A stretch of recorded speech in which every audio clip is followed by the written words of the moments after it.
Happy Friday, everyone. Looks like we've made it through another week.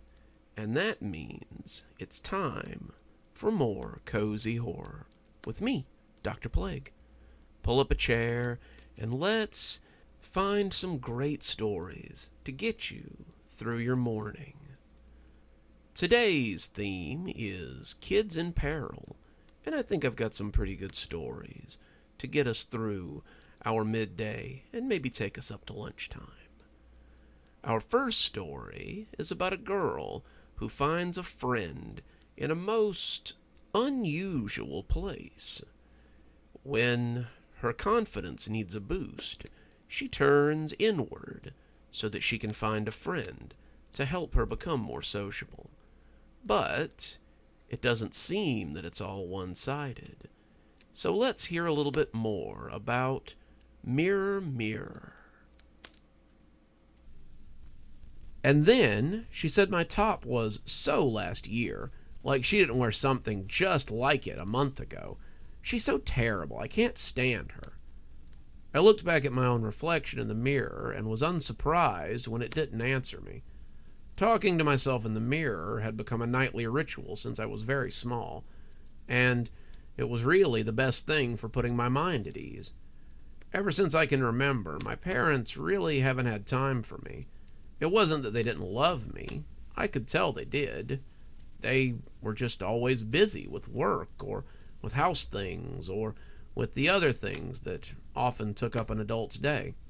They didn't have time for a silly 13-year-old girl and her problems with school and friends and life in general. They were always tired or busy, and that led me to look for someone to talk to. I didn't really have anyone to talk to at school, no one who wouldn't use it against me, so I started talking to my mirror. It began as a way to blow off steam, just someone to talk to who happened to live in the mirror on my little vanity. I would talk to her for hours, that girl that lived on the other side of the glass, and she would keep all my secrets and never interrupt me or talk back or tell any of the other people what I said.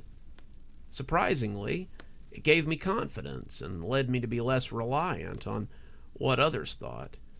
Suddenly, I wasn't the weird, quiet kid. I was the confident girl who walked with her head up and was above the gossip. No one knew that I went home and spilled all my secrets to my reflection, and if I could help it, they never would. This confidence actually led me to make some friends, something I had always wanted. Margaret, Victoria, and Ashley were the most popular girls in school, and when they came to my table at lunch, it took everything in me not to blow it right away.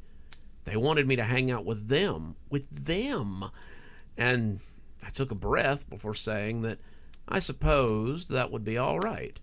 If they wanted to sit with me and walk to class and hang out after school some, then that would be all right. They smiled, and I smiled, but inside I was squealing. I finally had friends, real girlfriends, and I owed it all to the girl in the mirror. My reflection was the perfect confidant, the perfect ego boost. Right up until the night she spoke back. I'd like to say it came out of nowhere, but there had been signs that I had tried to ignore. Recently, within the last few weeks, my reflection didn't seem like it was precisely what it should be. It would move a little slower than me sometimes, blink a little more often, maybe not sync up with me like it should, but I always shrugged it off as my mind playing tricks on me. Of course it was just my dumb brain playing tricks. Reflections were reflections, after all, and they were the way they were on purpose. There wasn't really another world on the other side of the glass. That was just silly. But I still couldn't shake the feeling. Then, as I started in on a conversation about some new girl at school, my reflection did something I hadn't expected. I sat back, eyes wide, and sat the brush down that I'd been using as it paid specific attention. I had sat down the brush that my reflection still had in its hand. For a moment, we just sat and looked at each other. It smirked at me, turning its head as I turned mine, and I remember thinking that the smirk looked entirely unlike the one I sometimes wore. It was a fox's smirk, calculating, and not altogether healthy. It was a smirk that made you think you weren't part of the joke, that you might in fact be the joke. "Hello, Grace," the reflection said, and I did scoot back now. It knew my name, I thought, but of course it did. I had told it my name, had told it all my secrets, so why wouldn't it know? "Hello," I answered breathlessly, not sure how to proceed. "Sorry, did I startle you? I didn't mean to. You'd spent so long talking to me that I thought I might talk back. Seemed only polite to talk a little after you've kept me company so many afternoons while I brush my hair." I struggled to find something to say, but was coming up with nothing. "I didn't know that you could talk." It sounded lame, even to me, but my reflection just laughed. "Well, of course, duh. All reflections can talk. Most of us just choose not to because, well, who talks to their reflection? Most people think it's just that, a reflection, so they don't share anything with it. But when you started talking to me, I was shocked. So," it said, picking up the brush again as I reached for mine as well, "tell me what happened today. I'm all ears." After that, my evening talks were a lot more. I would talk to her, well, to myself, and she would talk back. She rarely told me anything about herself. In fact, I can't remember a single time I learned anything about her. She would always give me a lot of things to think about, and some good advice, though. I found the advice helped me thrive at school and in life, and the company was also appreciated. I had been the quiet, reserved girl for so long that any time I acted out of character, they made it sound like I was acting strange or out of pocket. With the mirror me, I could just be myself and let the neurotic self out to voice all the fears and worries I usually held inside. We'd been talking every night for about 3 months when she arrived to find me studying instead of brushing. I was in my junior year and had been forced to take a science so I could get the credits to graduate next year. My friend Becky had told me that chemistry was easy, but it had proven quite difficult. What Becky had meant was that Chem 2 was fun because most of it was spent in the lab doing sciencey stuff. Chem 1 was a lot of memorizing stuff from the periodic table and the reactions they had and their uses and on and on and on. I had a pretty good memory, but science was never my strong suit. I was struggling, and if I wanted to pass the 11th grade, I needed this class credit. My reflection tried a few conversational gambits, but when I was less than forthcoming, they started getting annoyed. "What is so interesting that you can't talk to your bestie?" she asked, slamming the brush down on the desk and folding her arms. "Sorry," I mumbled, making notes, "but there's a chem final tomorrow, and if I don't pass, I might have to redo the 11th grade. My reflection nodded. "Oh, is that all? Well, I can tutor you if you want. I'm not too bad at chemistry. I mean..." I remember the return of that smirk, and it should have made me cautious. "I could take it for you." I looked up from my chem book. "What?" "Your chem final. I could take it for you." I was skeptical, but not nearly as wary as I should have been. "And how would you manage that?" My reflection shrugged. "We look exactly the same, right? Well, there's a way to swap places with me. I come out, take your test, and then we swap back. Call it a thank you for keeping me company all this time." I was excited. This was like real magic, like something from a Disney movie, but I think even then, I was still a little worried. What if she decided not to come back? What if she left me trapped in there? I didn't know, But I was young and eager for something like real magic. At the time, I thought it would be an adventure. "How do we do it?" I asked. "Lift your hand to the mirror, place it against mine, and say, 'Reflection in, reflection out,' 3 times. We have to say it together, and then we swap places. I take your test, come back, and we swap back. Easy peasy." Easy peasy, I thought, and stuck my hand to the mirror. She laughed. "No, silly, not right now. Wait until school in the morning. Then I'll swap places with you, and you can sit in my room while I take your test for you." I nodded, putting away my book and picking up my brush as I told her about my day. It was like a weight had been lifted off my shoulders, and as my reflection smiled and nodded, I remembered thinking that I had misjudged her.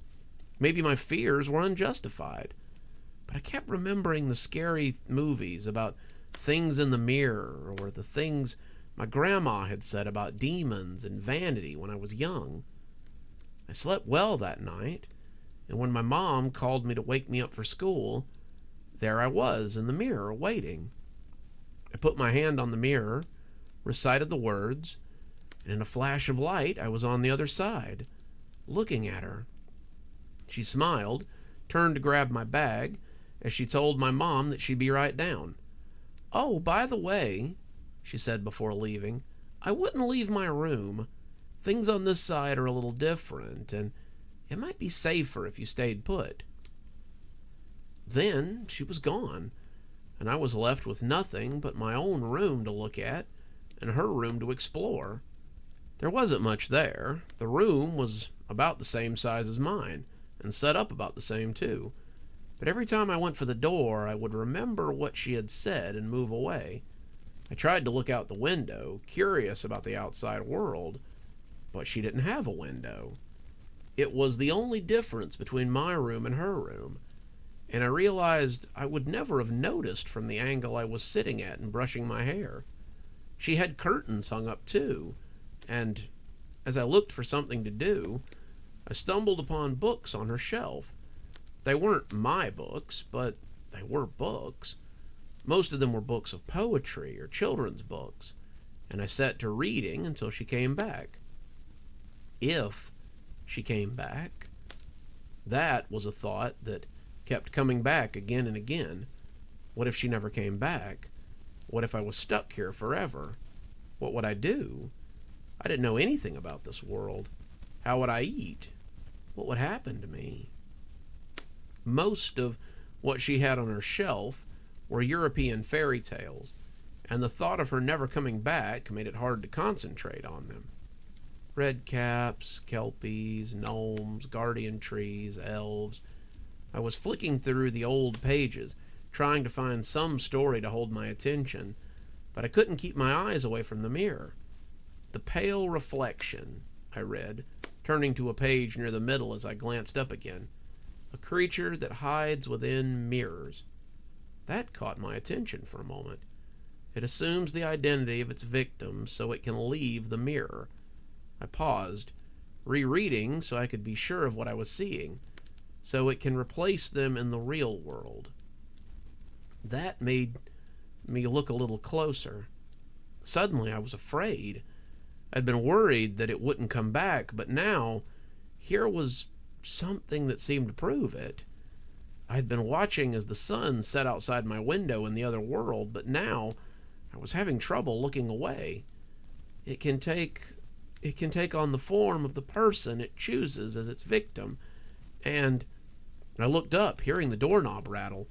I looked at the clock and saw that it was around 4:30, which was the time that she would be coming home. I put the book back on the shelf hastily, feeling silly now that I'd worried about something like this, and took a seat at the vanity as she came in and smiled at the mirror. "I'm home. Did you miss me?" "I'm glad to see you," I said, extending my hand. For a moment, I didn't think she would do it, but as she put her hand on the mirror, we swapped places. There was a test in my bag with an A on it, and she told me how it had gone well, and how she'd hung out with my friends, and how no one had suspected a thing. Aside from the chem test, She had also aced an English exam that I had completely forgotten about in my panic to pass Chem. So that was a plus too. After that, it became a regular thing for her to come out and do things I didn't want to do. Driving test, she aced it. Debate team finals, flying colors. Date with a boy I was having second thoughts about, she went and let him down gently. What I got out of the exchange was time to rest and read up on things that I was actually interested in. I filled out college applications, read up on French and German for classes, and studied materials for the engineering program I was looking forward to once I got to college. She got to come out and experience the world, and I got to rest and study. It was a win-win. No matter what I brought to do, however, I always seemed to go back to those books on the shelf. My double, as I said, had a lot of old storybooks about myths and legends, and some of them were pretty interesting. I found myself drawn to the stories about changelings especially. But once I discovered the Pale Reflection, I got even more interested. The Pale Reflection was a creature that lived inside mirrors. It would lure girls, vain ones usually, into their world and devour them, but sometimes it would also trick them into giving up their secrets. The Pale Reflection grew more powerful the more secrets it had, and the more I read, the more parallels I found between myself and the girl in these stories. Sometimes the Pale Reflection would lure them into the mirror so it could leave, and then they would be trapped forever. Sometimes it would do things while it was pretending to be the person, so that they would get in trouble, or it could use them to blackmail the girl. The Pale Reflection seemed to be the personification of my earlier fears. I was still afraid that she wouldn't come back, but only sometimes. There were also strange little things that I would notice when I came back. Comments that she would make to my friends, alterations to my clothes, sometimes troubling things that she had written in my notebook. I always chalked it up to just being unsure of herself, or maybe having trauma. I couldn't understand, but I think the one thing that made me believe she was on the level was that she always came back. The Pale Reflection in the stories always left them behind or ate them or something. My reflection always returned and seemed happy to get back to her room, so I assumed she wasn't like that. Still, it was a hard fear to shake, and it saved me in the end. It was my senior year. I had a few months left of school, and I'd been using her more than usual. She was happy to take tests and do things I had no interest in, but there had been some trouble recently, too. One of her poems for my creative writing elective had gotten me sent to the counselor's office.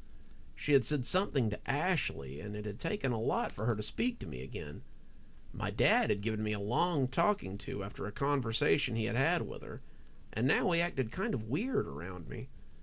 I wanted to stop using her after the thing with Ashley, but the Chem 2 final was coming up, and I desperately needed to pass. I told myself that this would be the last time.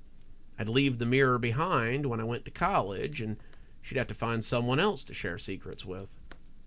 What a fool I was. I was doing SAT prep when she came back, and something instantly seemed off. Her clothes were rumpled, her hair was a mess, and she had her hands behind her back.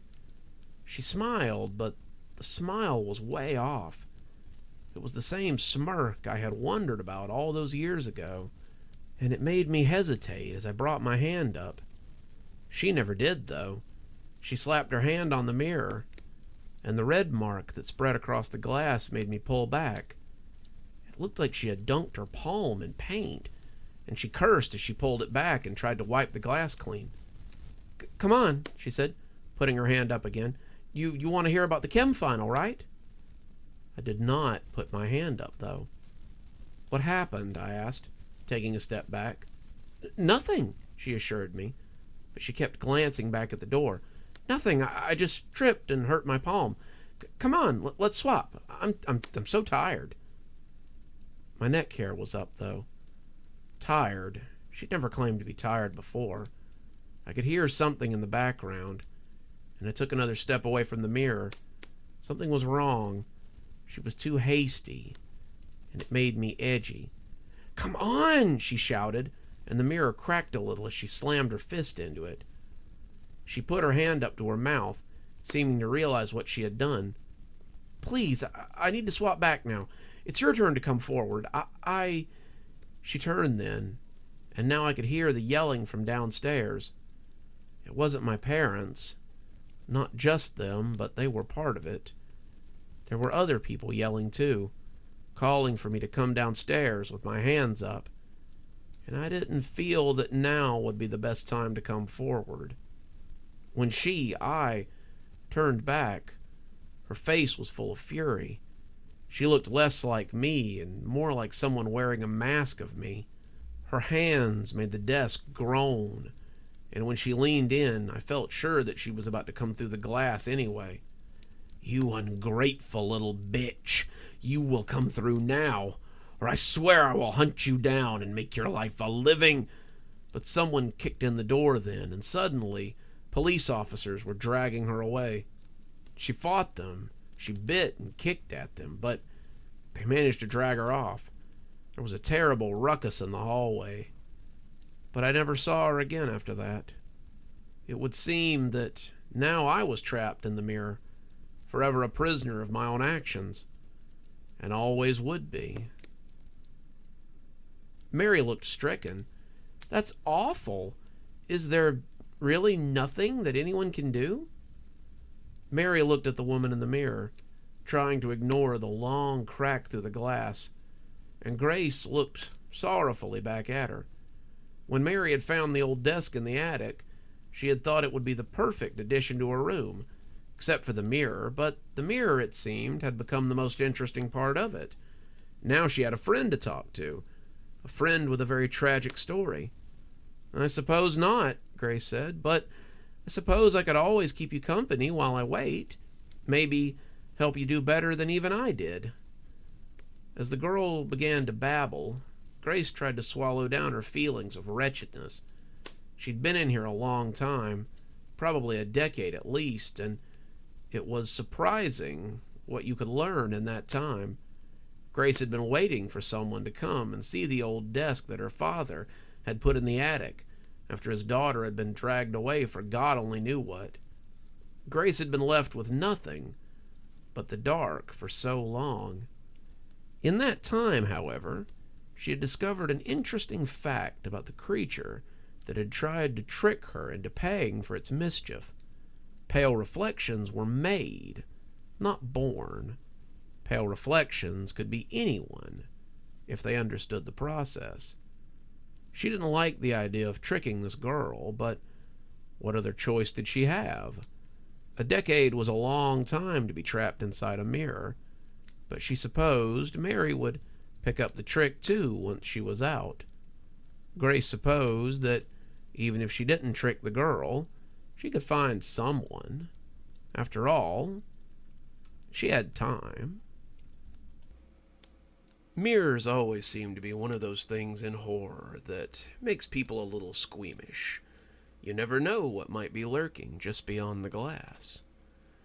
Coming up next is a story, from my childhood actually, about a group of kids, myself included, who might have gotten a little closer to the supernatural than they knew.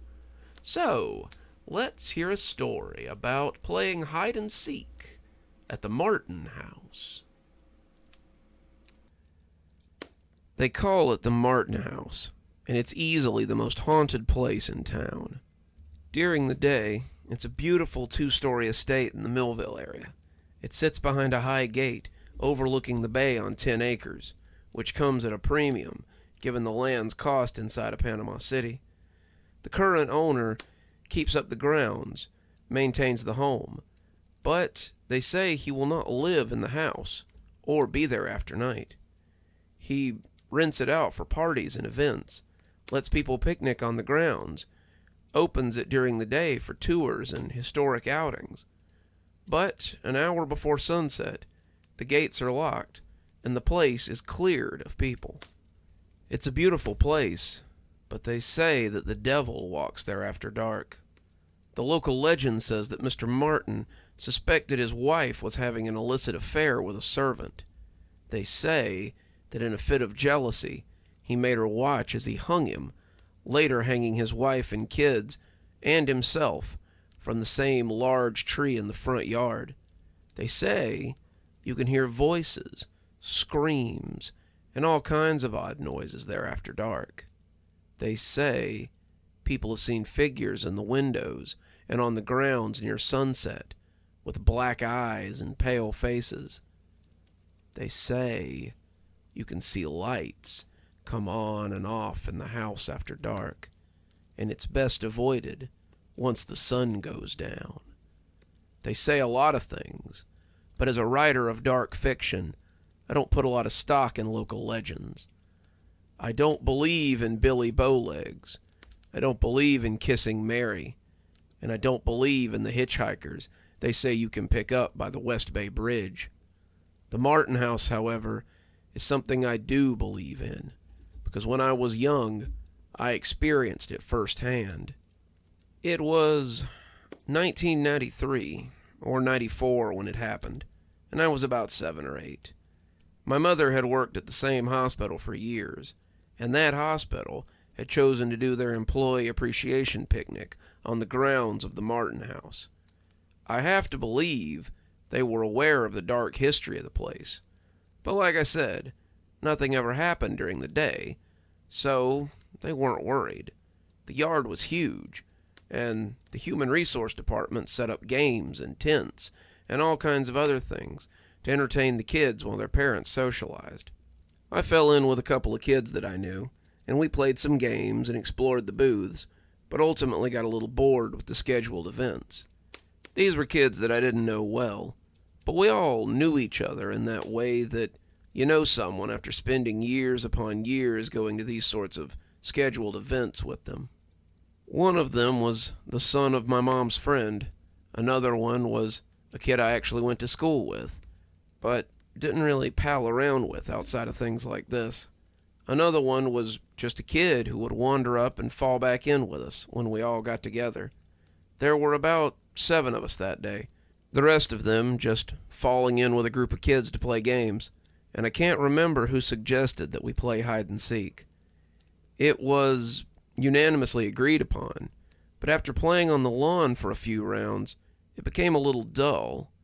When someone suggested that we could play in the house, that sounded like a much better idea. So we went inside, but quickly discovered the problem with playing indoors.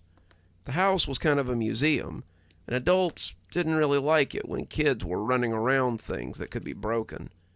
We tried for a couple of rounds, but after being yelled at by a lady in a dress, we thought we might have to go back outside. That was when we saw the kid on the stairs. Like I said, none of us really knew each other, but none of us had ever seen this kid. He was youngish, probably 5 or 6, and he didn't really say anything. He just sort of stared at us through the slats on the staircase, and I'll remember the way he looked at us for my entire life. He seemed both fascinated by our appearance and utterly terrified at our game. He looked at us the way I looked at the dog sometimes when he was making noise while my dad was trying to nap. He looked like he thought we might wake up a parent that would be angry. Someone suggested that maybe we could go play upstairs, and we all thought that might be a good idea. The upstairs was usually blocked off, but if that kid was up there, then the door must be unlocked. None of us had ever gone upstairs. It was locked, like I said, but we found the door was open, so we all went up. The upstairs was about the same size as the downstairs, but we saw a ladder going up into the attic and thought that would make the best place for hide and seek. It would be dark up there, probably with stuff to hide behind, and it would be spooky. What we found was a pretty big attic with boxes and furniture covered in sheets. It was dusty and cobwebby and reminded me of the opening of one of my favorite shows, Are You Afraid of the Dark? We decided who was going to be it, then we all went to hide. It was dusty in the attic, and a few of us got found right away when we started sneezing. I expected that we might see the kid we had seen earlier, but there was never any sign of him. I didn't think much about it. Kids rarely question things that don't come from adults. And as we played, the volume of our game became louder and louder. We began to scream with joy every time someone was found, and some of them had taken to scaring each other instead of just playing hide and seek. I'm sure that some of the people from downstairs could hear us, but given that we were 2 floors up, we might have been mistaken for just regular noise. I was hiding behind a vanity near the back of the attic, peeking out from around the edge of the sheet, when I heard a little voice in my ear that scared the crap out of me. It scared me because up until then, I'd been the only person hiding behind the vanity. You guys shouldn't be here. You're gonna wake up Daddy, and he'll be mad." I turned around, and there he was. He was crouched down behind the vanity, looking at me with these big, sad, scared eyes. And now that I was closer, I could see he was dressed in suspenders and a grubby-looking white shirt. His feet were bare, and his hair looked like someone had cut it with a bowl. I asked him who he was, but he shook his head and put a finger to his lips as he made a shushing sound. "Shh. You're gonna wake up Daddy, and he's gonna be mad." I started to ask him who he was talking about, when all of a sudden we heard loud footsteps coming up the stairs. Someone was yelling, but it wasn't regular yelling. Usually when my dad yelled, there were swear words in it or some kind of direction. This yelling was just babbling, like an angry beehive or a car when it needs an oil change. It was angry, and it was loud, but there really wasn't any substance to it. The game quieted down as we all became the hiders. We knew that we shouldn't be here. We all knew that if we were found, we'd be in trouble. So we all took to hiding as someone came very angrily up the ladder. I could see the others as they hunkered around the other covered piece of furniture and storage boxes. They all looked scared, but they also looked excited. This was a different level to the game, something a little scarier. We all knew that this was the real game, and we had to win, or we might never be allowed to come back again. Through the white, oiling up out of the square hole, came a large something. It was man-shaped, but maybe not a person. It had arms and legs. I could see a head, but the rest of it seemed to just be shadows. It was like someone standing in total darkness, and I think even then I suspected that this was no museum curator coming after noisy children. The hairs on the back of my neck began to stand up, and as the thing started looking for us, I turned and found the little boy was gone. The other kids seemed to have felt it too, and as the thing moved towards the left side of the attic, we all started shuffling to the right. It knocked over a box and kept yelling in that strange, barely coherent way. It didn't seem unfamiliar with the attic, and I wondered if it was up here looking for us, or if it was looking for the little boy who'd been a stranger to me. Either way, we made our way back to the ladder and started quietly going down onto the second floor. We were almost all down when the thing turned and looked at the 2 or 3 of us that were left. He didn't have eyes, at least none that I could see, but I felt very seen by it, and the last of us went down in a herky-jerky pile of bodies. We ran back to the staircase, and that's when someone else found us. We burst through the door that led out onto the stairwell and almost knocked over a lady with a tour guide name badge. She blinked at us and did not seem at all happy to see 7 or 8 kids coming out of a restricted area. She asked what we thought we were doing in there, and we told her that we thought it was open. She said no, The door was always locked and told us we better get out of there before we got in trouble. When she asked how many of us there were, that's when we seemed to disagree. Some of us said 7, but a few of us insisted that there were 8. No, there was only 7 of us. Remember, that's why we didn't play Capture the Flag. Yeah, but then the other kid joined us, so we had 8. What other kid? There was only ever 7 of us. The kid in the suspenders. He was playing in the attic with us. At that point, the lady was completely frazzled and collected up all of us and brought us downstairs to have a talk with our parents. In the meantime, she had a few of the other people search the second floor and the attic for a missing kid. Most of our parents were not terribly pleased about being drug away from the festivities because their kids couldn't behave, and we got an earful as we stood in the foyer of the Martin house. Some of us, me included, were more worried about the missing kid than getting into trouble. I can't speak for everyone, but I'd seen how scared he was. I don't know who he was afraid of, but I was afraid that whatever that thing had been, it had got him. As my dad let me have it for acting out, my eyes started to wander. I was looking at the pictures on the wall, the ones showing the Martin house through the years, before they finally settled on a very familiar face. The kid looked less scared and more confused, but it was definitely him, standing on the front lawn with 2 other kids and his parents. The house behind him looked a little different, but it was definitely the one we were standing in right now. "Hey, that's him," I said, interrupting my dad in the middle of his lecture. "Who's him?" my dad asked, not appreciating being interrupted. "That's the kid, the one I saw in the attic." The lady who had found us looked at the picture before shaking her head and telling me not to tell lies. "No, really," I assured her. That's him. He was hiding with us. He told me that we were going to wake his daddy up. He looked really scared." My parents didn't believe me, but I've seen that picture since, and I know now that that little boy is one of the Martin brood. He was one of the kids who allegedly hung from the tree in the front yard, and I would have bet you anything that was his spirit we saw. The big shadowy thing didn't look at all like Mr. Martin, but that doesn't necessarily mean anything. The kid didn't have black eyes like all the other stories tell, but maybe that's something that comes a little later. I've encountered a lot of strange things in my life, but that was one of my earliest scrapes with the paranormal. As of writing this, the Martin house still sits in the same spot. They've completely closed off the inside these days, and after that year, the hospital started doing their employee appreciation somewhere else. I don't know if it was the house itself or because they got a better deal somewhere else, but I never went back to the Martin house again.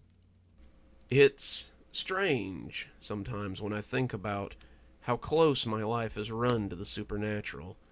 Seems only fitting that maybe I should write a scary story or two. This next one is a channel favorite and one of my earlier big stories. It talks about some kids on an island, though it might not have turned out the way the producers expected it to. So, let's hear a story about the children of men. I pulled up in front of the shop and had to recheck my directions. It was a dingy little hole-in-the-wall place between a Dollar General and a computer repair shop. It looked like it had just existed here since the creation of the first VHS tape. The windows were covered in thick yellow paper, and the outside was caked with a film of old dirt. The sign on the door read "Open," but it was barely visible through the dirty windows. There was no way this place was what I wanted. When I was a kid, I remember watching a show called Children of Man. As a kid, the premise of the show appealed to me. The show was all about kids living on an island in the Pacific, trying to survive day-to-day trials. The producers had gotten about 40 kids from all over America, ages 10 to 12, and dropped them off with supplies and instructions on how to survive. The host, Chris Mansworth, was a survival expert, and he would create challenges every day for the kids to complete. There were 4 teams of 10 kids, and the winner of each challenge got something cool for their area of the village. I watched the show religiously as a kid. Every Saturday night, right after The Simpsons, the show would come on, and I would be enthralled. I always imagined that I was on the island with them, surviving day to day. The challenges were really neat, too. They had kids gut and clean their own meat, dig wells by hand, build rafts for raft races, and make aqueducts so their village could have running water. It was a neat idea, but after 8 episodes, the show just kind of stopped. No new episodes came out, and the station never gave a reason. This was before the internet, so there was no way to check on updates online.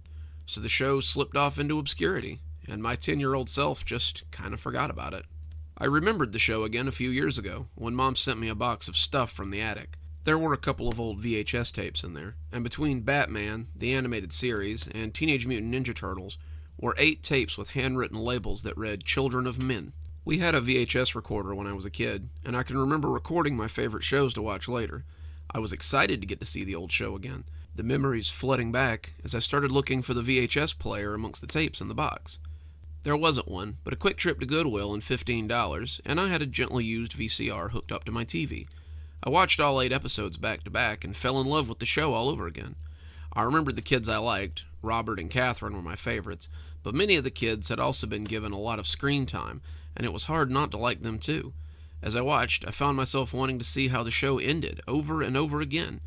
As I watched the show, I began to notice something a little darker under the surface too, something I hadn't noticed as a kid.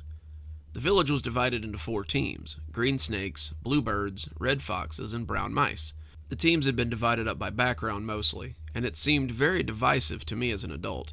The green snakes did most of the hunting for the village, a lot of their kids having a rural background, while the brown mice did most of the farming and gathering because they came from a farm background. The red foxes were in charge of construction and upkeep. They were the smart kids, and they worked with the bluebirds, who were in charge of food management and cooking the meals. Every team had a representative who sat on a council. Robert was for the green snakes, Catherine for the bluebirds, Marco for the red foxes, and Shireen for the brown mice. As the show went on, it became very apparent that Robert didn't trust Marco, and with good reason. Marco and Shireen had formed a kind of alliance on their own, most of it because Marco bullied her into doing what he wanted. Robert and Catherine set up their own alliance, and Robert started holding out food to sway Shireen's decision. The village needed food, and Robert pointed out that he and Catherine were the ones providing it. Robert and Shireen wanted a fair split for everyone, but Marco tried to split them into class systems that would put his foxes at a higher tier. Robert didn't like that, and it became very clear that if Chris hadn't been there would have been a lot more fighting. Robert was a big 12-year-old, a stocky bruiser who won battles with his fists most of the time, and Chris had to separate him and Marco on more than one occasion. Marco was smaller, but definitely had charisma. He had most of the mice and all of the foxes on his side, and I wasn't sure how I missed all of this tension as a kid. It all came to a head on episode 6. Marco was caught hoarding food in the Red Fox village. It wasn't just food that the other teams had been bringing in either.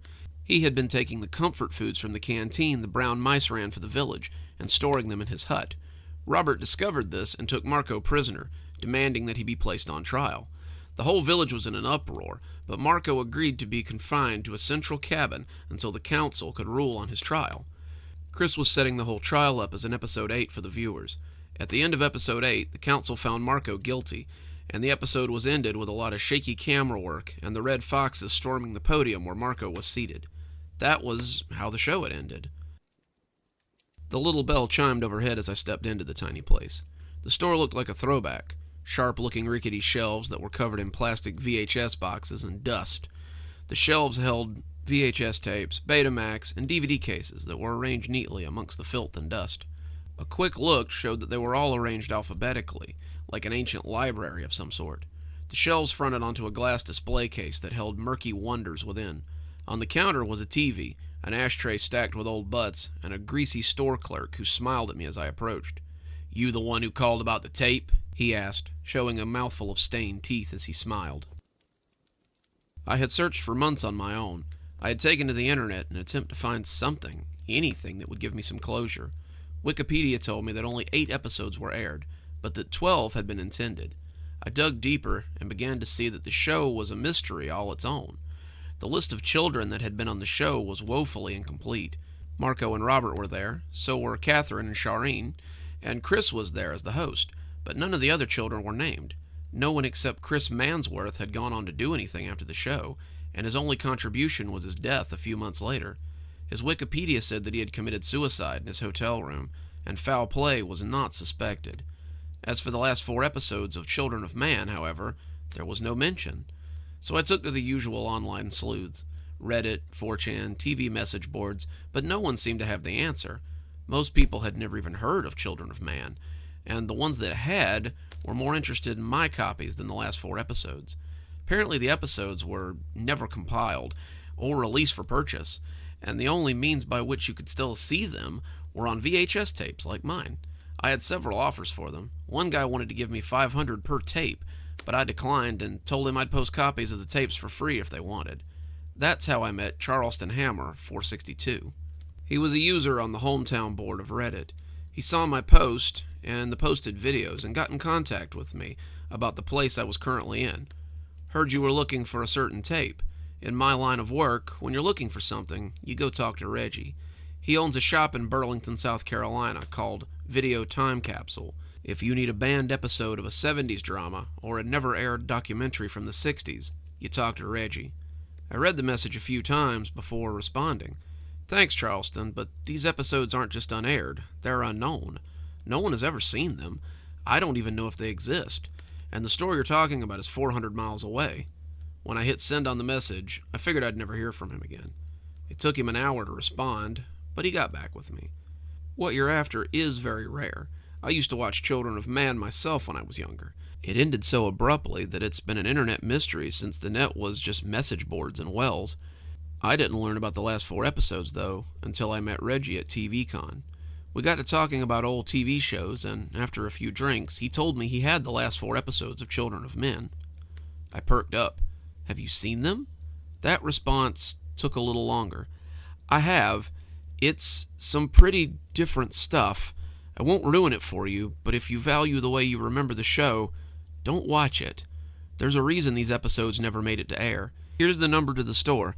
If it's late, call him anyway. Reggie keeps weird hours, and sometimes that store's open 24 hours a day. He's an eccentric dude, don't doubt, but he has what you're looking for. The number was at the bottom of the message. Yeah, I said, no longer quite sure what I was doing here. Yeah, I called about the complete series of Children of Men. He nodded, reached under the counter, and slapped a plain white case onto it. All 8 episodes, recorded as aired, he said, studying me. I frowned. I'm after the last 4 episodes. His piggy eyes glinted behind the grease-smeared glasses. There were only 8 episodes aired. And you told me you had the other 4 that never aired. He smiled, and it did ghastly things to his porcine face. Had to make sure. Come to the back. And with that, he disappeared behind the curtain into the back room. I walked around, hesitating for a moment as I touched the curtain, and followed him. I'd come 400 miles, might as well go 5 feet into hell. The phone rang 6 times. I was just about to hang up when someone answered and spoke through a mouthful of food. I didn't understand him, but once he'd swallowed whatever he'd had in his mouth, he tried again. Video Time Capsule, where your memories are always on sale. What a tagline. Yes, I'm looking for something specific. The sound of something being stuffed into the speaker's mouth and chewed loudly assaulted my ears as he continued. Aren't they all? What you looking for? Clearly, customer service was not his strong suit. Episodes 9 through 12 of Children of Man. I heard something hit the floor, and the speaker cursed loudly. Yeah, you must be mistaken. There are only 8 episodes of Children of Man. Look, I said a little hotly, I was told that you have things that no one else does. I want to see those episodes. I don't even want to buy them. I was just told that you have them in your possession. Is there any way that I can just... $500, the voice returned, and the tone was not to be bargained with. In cash, before I will even let you see them. I agreed, despite the outrageous price, and now I was here in the grungy shop, preparing to go into the back. The back was worse than the front. DVDs and VHS tapes were stacked into teetering piles. The back room was lit by only a few dingy overheads, and I could see an old TV casting its glow from the back. The floor was riddled with trash, and I swear you could hear the mice scampering around to get out of my way. What sort of videos could you find in here? Would this place give me anything but heartbreak? This seemed like the setup for 1,000 scary stories, and I suddenly didn't want to see these mysterious artifacts. But like anyone else who comes to find things that they want, I needed to see them. Reggie was waiting by the TV. He had an ancient set that looked very similar to the one my parents had owned. On top of it was a VHS DVD combo player that had a set of rabbit ears stuck out of it like a weather vane. There was a wooden chair in front of it with a little blue pad on it. Reggie held up a hand. $500, he said. I reached into my pocket, but I paused. How do I know it's authentic? Look, I could get into a lot of trouble for even owning this, okay? You think guys who possess child porn go to prison for a long time? This would put me under the prison for life.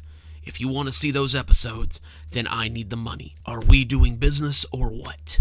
I handed him the money, and he popped the cassette tape in and walked away. Not joining me, I asked. Not for another $500, kid.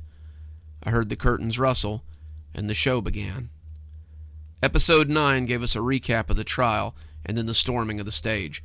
When the show started, I noticed a distinct lapse in the film quality.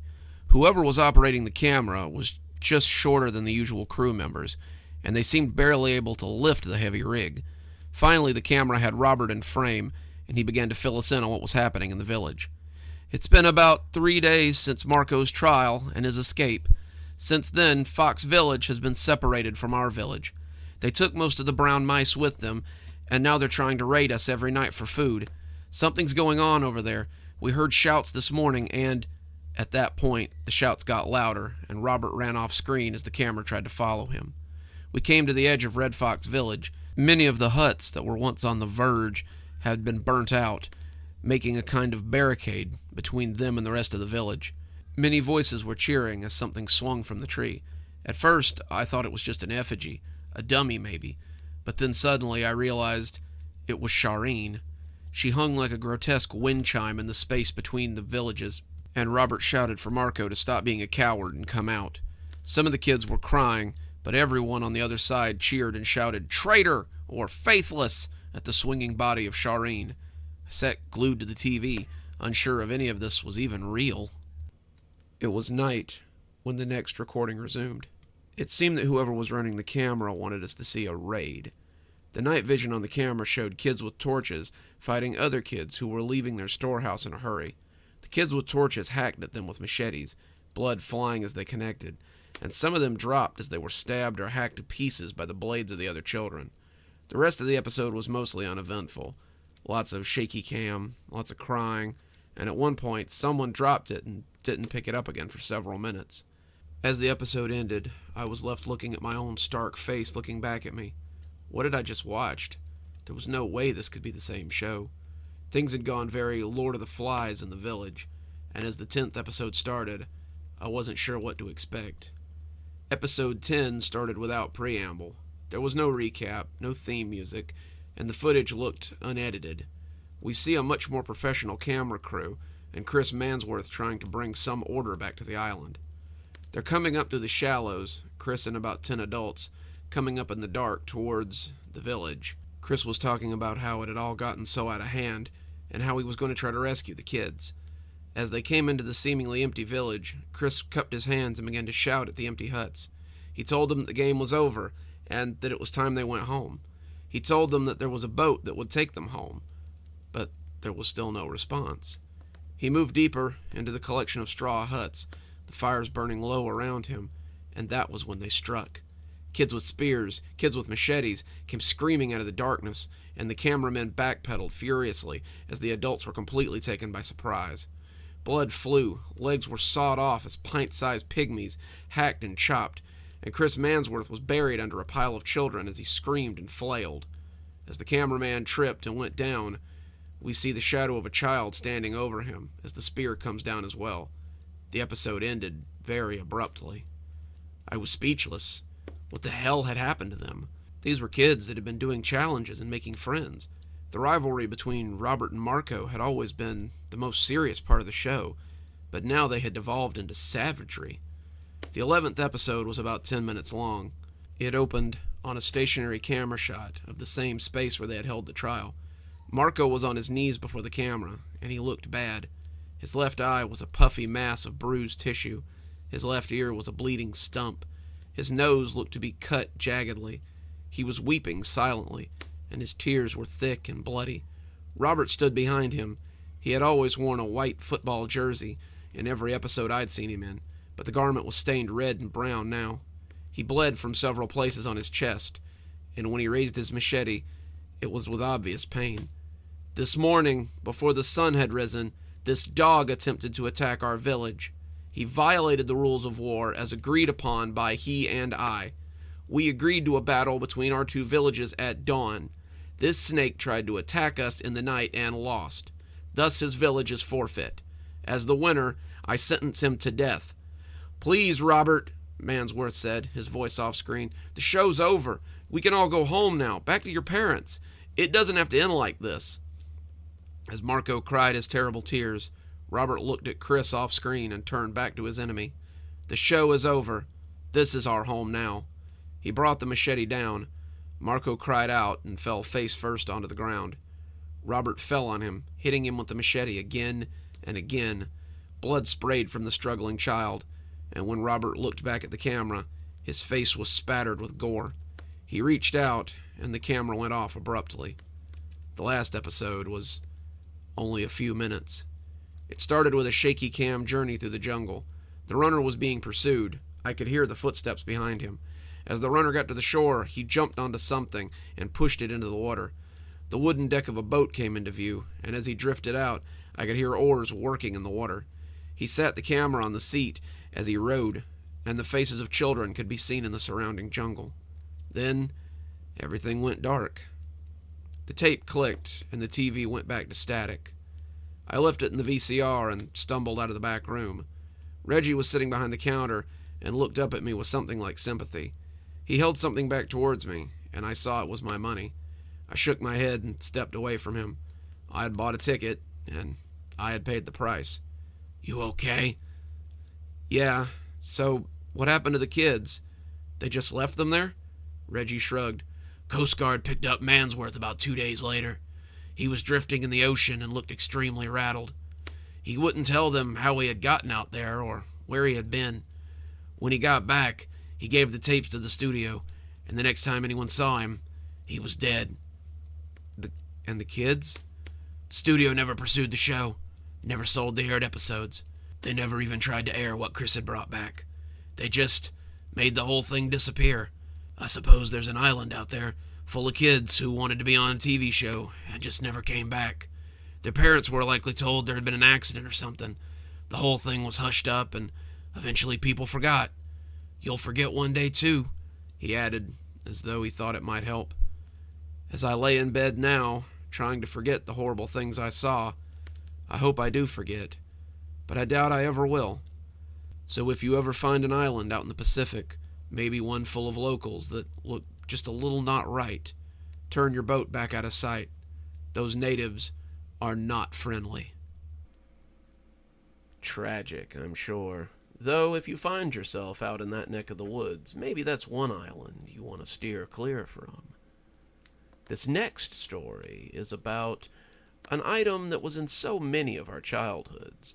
Maybe an item we didn't think about very often. Maybe an item that could have been deadly if given half the chance. So let's hear a story about the chatterbox.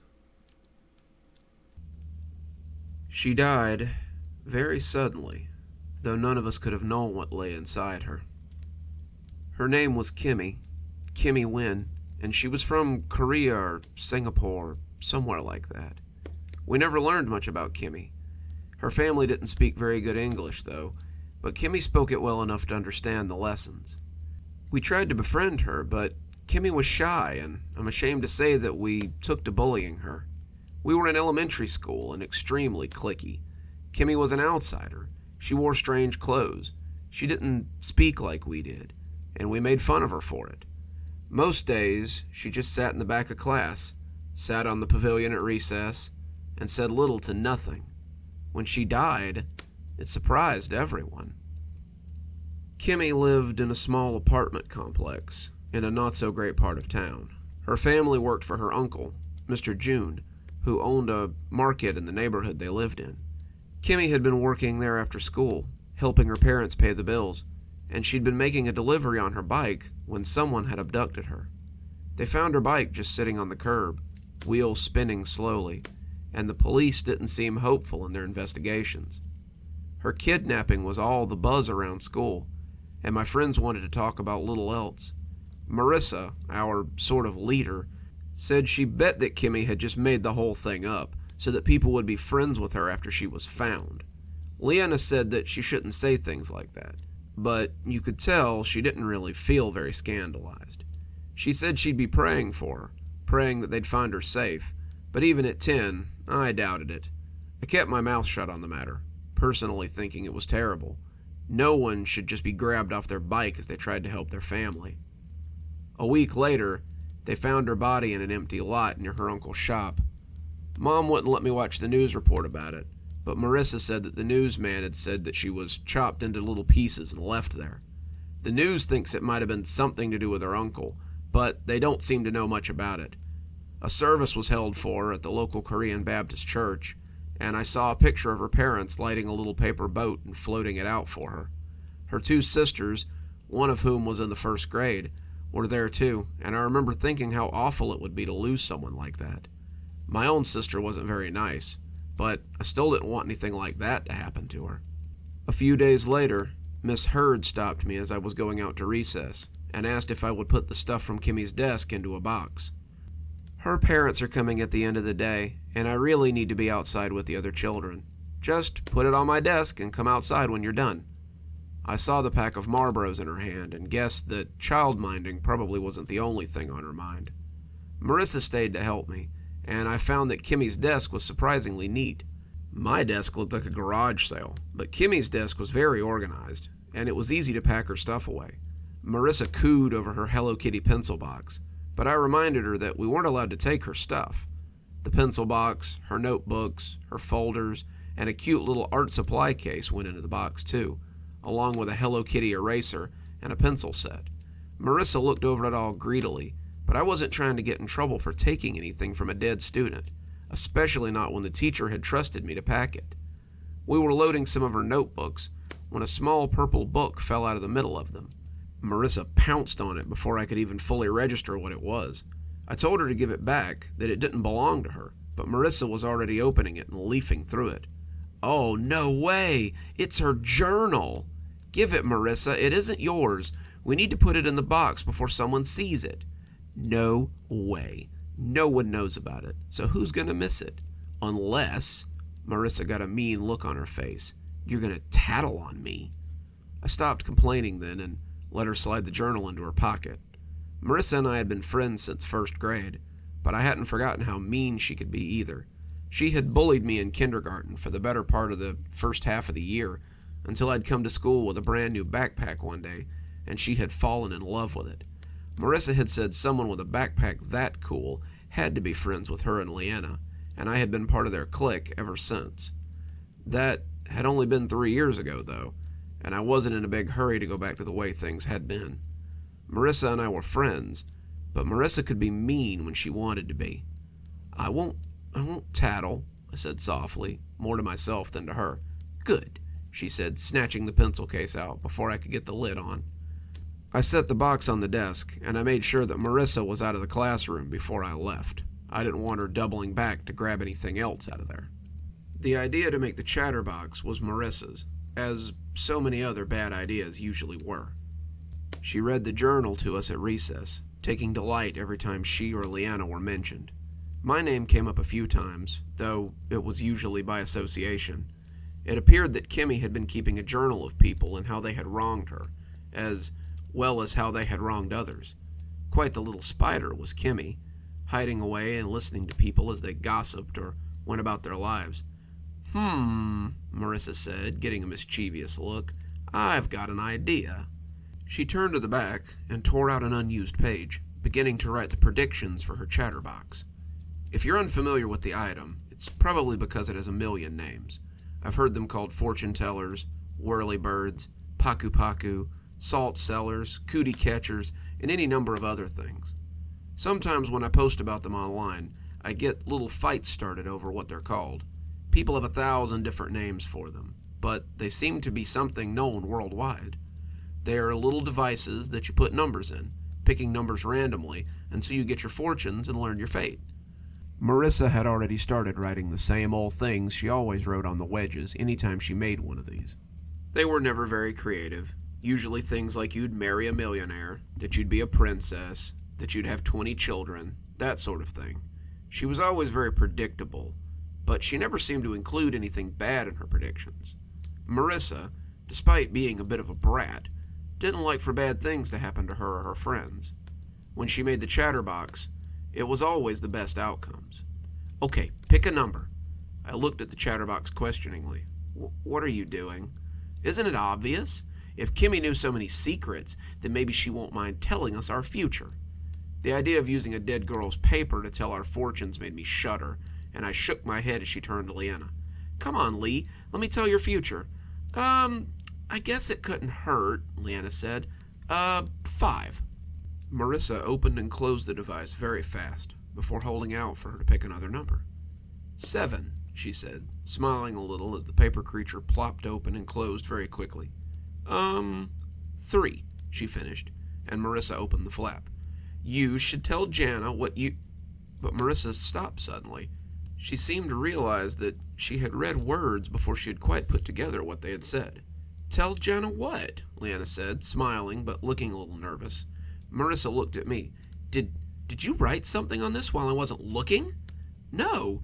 When would I have had a chance? Marissa started to call me a liar, but she huffed out a hey as Leanna took the chatterbox and looked at the tab. She looked confused when she got the chatterbox away from her, but she looked angry after she read what was on the tab. You should tell Jana what you did to Mark at the lake. She tossed the little paper thing in Marissa's lap. I told you that in confidence. I only kissed him because you said that I should. Lee, I didn't write that. But Leanna was already storming away, heading for the picnic tables. Marissa looked back at me, holding the paper craft out as though inviting me to take my turn. I don't really want to do it. It feels kind of creepy. Oh my God, Marissa groaned, deep in her throat. Here, I'll do it. She picked numbers at random, moving her fingers very quickly as she selected her fortune.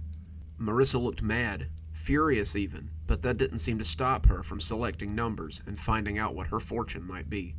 The fortune that Leanna had read had shocked her, and she was interested in finding the ones that she had written so she could feel okay again.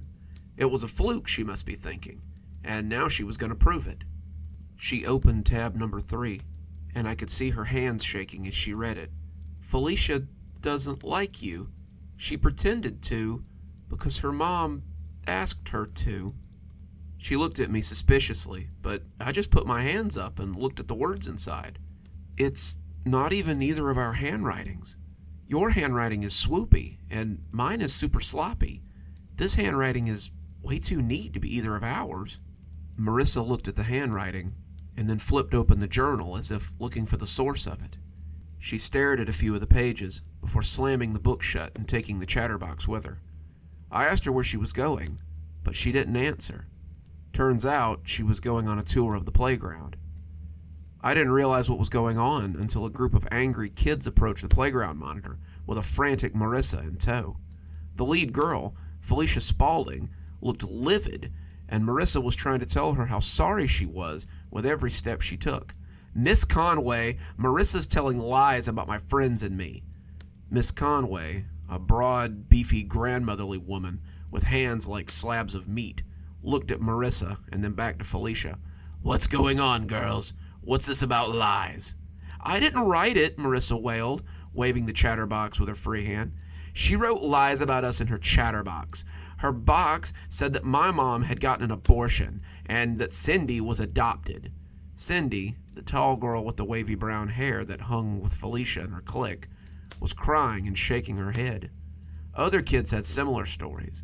Some said that her chatterbox had told them that their parents were getting divorced. Others said that it had said it knew things that they had done, or things they had said. One of them even claimed that it told him that his aunt would die later that week, and that she was in the hospital with cancer. Marissa, hand that thing over, Miss Conway said, her face growing dour as she listened to the long list of complaints against Marissa. Marissa gave her the folded paper, both hesitant and loath to be rid of it, and she almost cried out in anguish as Miss Conway tore it into pieces. "Next time I hear of something like this, I'll give you after-school detention. Stop writing lies about people, and the rest of you go play." They all dispersed, Marissa looking down at the pieces of the chatterbox as they drifted in the wind. I hadn't walked up with the rest, but I was still close enough to hear Felicia tell her not to expect to go to any of her parties anymore. Marissa changed after that, and it seemed to me that the chatterbox was the reason for it. For the rest of the day, she just sat at her desk and looked down at her lap. I couldn't see what she was fiddling with at first, but eventually I saw it was another one of the chatterboxes. I was shocked. Hadn't she learned her lesson after the first one? Her book was open, but her hands moved below the lip of the desk in a rapid series of jerks and swoops. She would flick it once, twice, 3 times before opening the corresponding flap and reading what it said. Every answer seemed to make her more and more agitated. She would take it off her hands sometimes and seemed on the verge of ripping it to shreds before gently sliding it back on and starting again. "Marissa, would you care to answer number 4 for us?" Miss Hurd asked, drawing my attention back to the front of the class and drawing Marissa out of her stupor. Marissa shoved the chatterbox into her desk and looked down at her open textbook as she searched for number 4. 17? Miss Hurd blinked. "That would be correct if we were still on our math lesson. We've moved on to geography. Are you feeling well, Marissa? You don't seem like yourself today." Marissa turned beet red, digging through her desk to find her book. Miss Hurd had approached her desk, I suppose wanting to see if she might be feverish, and when she stooped to pick something up, I saw that the chatterbox had tumbled out of her desk as Marissa looked for her book. "Oh, what have we here? I remember these from when I was a little girl. We used to use them to tell each other's fortunes. I can't believe kids still make these for..." But as she had been talking, she had opened one of the flaps on the chatterbox. She glanced at the tab as it came fully open, and her words ended as abruptly as they had begun. Marissa looked up at her as her geography book came open, and the look on her face was enough to tell me that she didn't like what she saw there. "Get up," Miss Hurd whispered, her voice barely containing her rage. Miss Hurd?" Marissa asked, unsure what was happening. "Get your..." She curbed her next words. "Things, and come with me. We're going straight to the principal's office, young lady." Marissa looked up, confused, but collected her things and went with Miss Hurd to the office. She never came back to class, and when I asked Miss Hurd, she only told me that her mother had been called after something she had written in the chatterbox. Marissa was suspended for 5 days. She was taken out of class and put in another 4th grade class, away from Leanna and I. Leanna said it served her right for writing lies about people. She made her bed, and now she has to sleep in it. I would have honestly forgiven her, but not after what she said about Miss Hurd. I asked her what she had said, and Leanna leaned in like it was some big secret. "I heard that she had written that Miss Hurd was cheating on her husband with Mr. Sizemore." "The PE teacher? Yeah, can you imagine? She's lucky she didn't get expelled." When Marissa came back to school, she was a very different girl. She looked frazzled, her red hair looking unkempt. She seemed to be constantly pulling at her clothes. She was nervous and twitchy, and she seemed obsessed with the little chatterbox. She would ask people to pick a space, ask them to make a choice, but most people would just walk past her without speaking. It's tough to be labeled a social pariah at 10 years old. She had lost all of her friends, except for me, and I wasn't even sure I still wanted to be her friend. When I saw her at recess that day, sitting by the fence and fiddling with the chatterbox, I sat beside her and asked if she was okay. I could smell a smell around her, and it wasn't an altogether healthy smell. "I can't let her beat me," she whispered, her face very close to the chatterbox as she worked the mechanism. "Who?" I asked.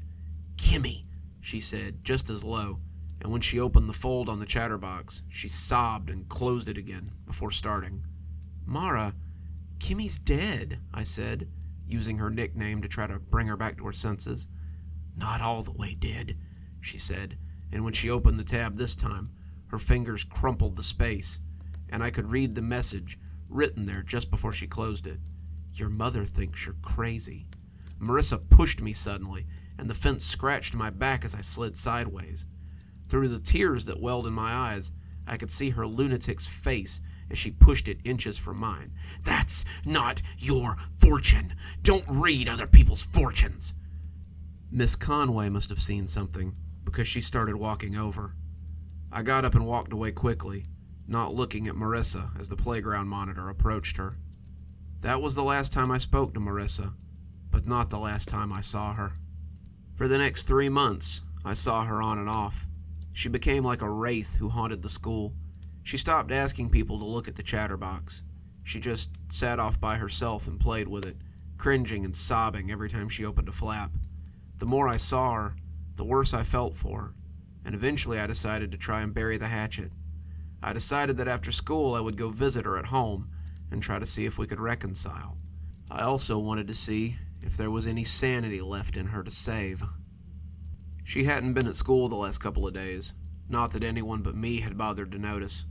When I arrived at her house, her mother seemed happy to see me. She told me that Marissa had been feeling poorly lately, and that maybe a friend might cheer her up. Marissa's mother looked like she hadn't slept in a few days, and even at 10, I noticed that she approached Marissa's room like there might be a wild animal behind the door. She knocked, slow and hesitant, and told Marissa that I was here to see her. Marissa said nothing. She knocked again, asking if Marissa was awake. Marissa said nothing. Her mother opened the door slowly, and I could see Marissa sitting at the desk with her back to the door. She never moved when her mother walked over to her, and as I stood in the doorway, I couldn't help but take in what appeared to be the lair of a crazy person. Some of the details would come to me afterward, but many of them were seen in the split second that we often use to see details and assess if a person is a threat or not. The floor was full of chatterboxes, like a flower bed of folded paper, and her mother seemed to be stepping over them gingerly. The outside of them were covered with words, all of them written in that neat, spidery handwriting. The writing on the wall was all Marissa's, though. She had written on the wall in anything she could find. The scrawls were a messy jumble of pen, pencil, paint, charcoal, and even rusty red colors that might have been her own blood in a few places. The words were strange, not making a lot of sense. She watches. She whispers. She tells me I'm crazy. I'm insane. I'm a disappointment. She haunts me. Most chilling of all was the rusty red smear of the word Kimmy over the head of her bed, like she had traced it with a bleeding finger. When her mother started to scream, I was turned away from the bloody words as if someone had slapped me. She was screaming Marissa's name again and again, shaking the ragged scarecrow that she had become. She begged me to dial 911, and I ran downstairs to do just that. The paramedics couldn't figure it out. They said it was like her heart had just stopped, and no amount of CPR or defibrillation could bring her back. As they laid her out on the ground, I could see her face frozen in a rictus of fear and shock. Looking to the desk, I saw the chatterbox she had been toting around. It was grimy, covered in fingerprints, but I believe to this day that it was the same one that Miss Conway had destroyed all those weeks ago. The open flap was blank, the surface stark and unmarred. I can't imagine what she could have read there, and I honestly didn't want to find out. I'm in high school now. 8 years have passed, but I still remember the lesson I learned from Marissa. It's unwise to mess around with the possessions of the dead. Their things are better left undisturbed, their memories left unread. It was the last lesson Marissa would ever learn, and she learned it too late. If it's a lesson I ever forget, I have a reminder on my desk every day. You see, when I came home from Marissa's funeral, the chatterbox was sitting on my doorstep. I can't prove it was the same one. I know that it can't be the same one, but that didn't stop me from scooping it up and putting it in my pocket before my mother could see it. I heard it whisper to me that night. Its whispering is little more than a mutter as I sit here writing. It's harder to hear, but it never goes away. That's why I refuse to touch it, let alone use it. Let Marissa and Kimmy keep each other company inside that thing for the rest of time, for all I care. I don't want the knowledge they hold that badly. One more story for you, and I promise it's a short one, but it's a good one. This is probably maybe the first 5 stories I ever wrote when I was breaking into horror, and I think it's a powerful story, despite its size. So, like so many of my stories, let's hear a story about a monster.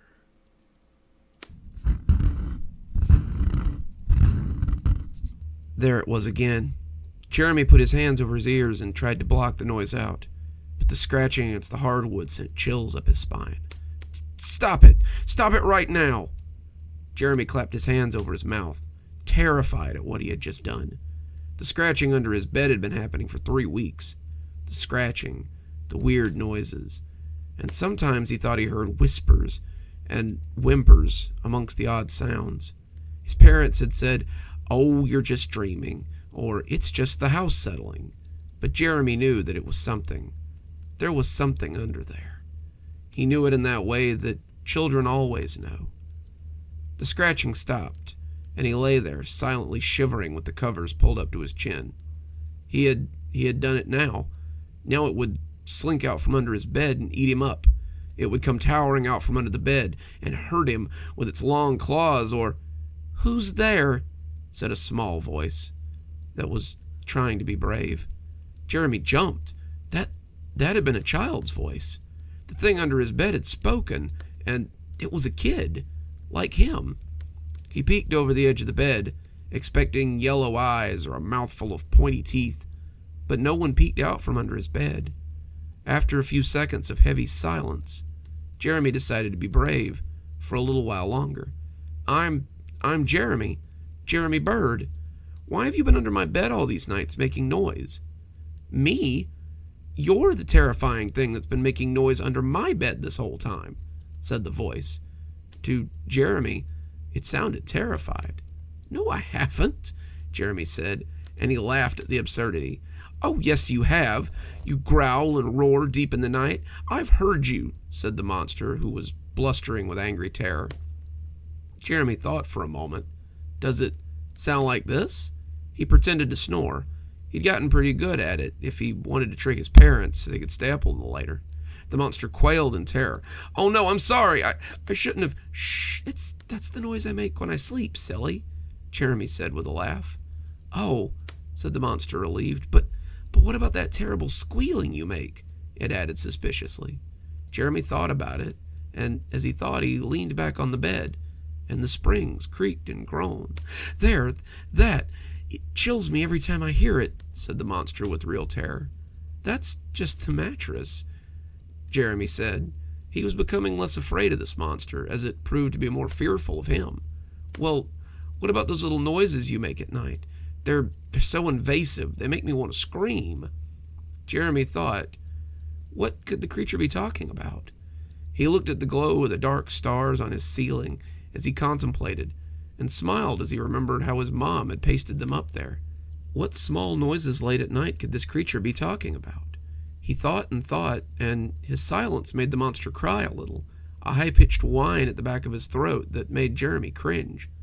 Those are whimpers," Jeremy realized suddenly, understanding the noise as soon as he heard it. "Why do you make that sound?" the monster asked, but Jeremy already knew the answer. "Because I'm scared of you," he said, feeling a tear slip down his cheek as he lay in his bed, a child's fear coming over him that his parents would never understand, and because no one believes me. There was silence for a minute. "I'm sorry," said the monster in a small little voice. Jeremy felt himself smile a little. "It's okay. I don't think you meant to scare me. It's just in your... No, not for that. Well, I am sorry for that, but I'm more sorry for what's about to happen to you." Jeremy tensed. "What do you mean?" "Well, I had 2 monsters, the one in my closet and you. When I told the closet monster I was more afraid of you than him, he told me that he could make you go away. He told me that if I distracted you, he'd catch you off guard and make sure you never scared me again. Jeremy was silent. I'm sorry. Please, won't you forgive me? Jeremy didn't answer. Hello? Are you still there? Please don't be mad at me. I'm sorry. But Jeremy would never answer. The only sound to be heard was the soft drip on the floor and the closet door scratching as it was pulled shut from the inside. And just like that, our stories have come to an end for another day. But don't be blue. We'll be back next week with more great stories and more cozy horror. Until then, this is Dr. Plague wishing you a wonderful day and a spooky evening.